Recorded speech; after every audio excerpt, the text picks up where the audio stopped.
ആണായാലും പെണ്ണായാലും ശരി, ഇവറ്റകളുടെ ഇടയിൽ കിടന്ന് കഷ്ടപ്പെടുമ്പോൾ തിരിഞ്ഞു നോക്കാൻ ഒരുത്തനും ഉണ്ടാവില്ല. പട്ടിണി കിടന്നാലും ശരി, ചാവാൻ കിടന്നാലും ശരി, ഒന്ന് അന്വേഷിക്കുക പോലും ചെയ്യാത്ത കീടങ്ങളെല്ലാം ജീവിതത്തിലേക്ക് തിരിച്ചു വരുമ്പോൾ മതവും രാഷ്ട്രീയവും കുടുംബവും പറഞ്ഞ് വരും ഓരോരുത്തരും. ഇത് ഈ തുരത്തിലെ മാത്രം പ്രശ്നമല്ലത്. വർഷം തോറും ഹജ്ജിന് പോയും 5 നേരം പള്ളിയിൽ പോയും വലിയ നിസ്കാരത്തായമുള്ളൊരു മനുഷ്യണ്ട് അവിടെ. അയാളെ മോനെന്ന് അന്യമാനത്തിലുള്ളൊരു പെൺകുട്ടീനെ കൊടുന്നതില് മാനം നഷ്ടപ്പെടുമെന്ന് വിചാരിച്ചിട്ട് മയിൽ നിന്ന് പുറത്താക്കണോ അതോ തല്ലിക്കൊല്ലണോ എന്ന് ആലോചിച്ചുകൊണ്ട് ചർച്ച കൂടിയിരിക്കുക നിന്റെ തന്ത.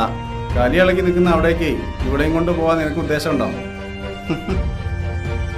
ഞങ്ങൾ തമ്മിലുള്ള സൗഹാർദ്ദത്തിന് മതഭ്രാന്തന്മാർ ഇട്ട് തന്ന പേര് ലവ് ജിഹാദ് എന്നാണെങ്കിൽ അവരുടെ വാളിന് എൻ്റെ ചോര വേണമെന്നുണ്ടെങ്കിൽ ഞാൻ മരിക്കാൻ തയ്യാറാണ്.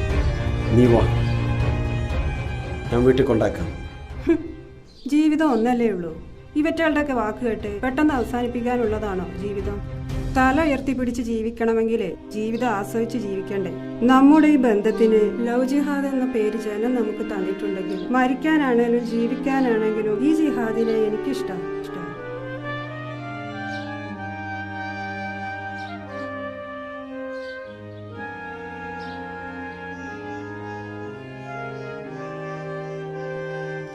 ഒന്നിച്ചുള്ള ജീവിതം ആസ്വദിക്കണോ വേണ്ടയോ എന്നുള്ളത് ഇനി നിനക്ക് തീരുമാനിക്കാം.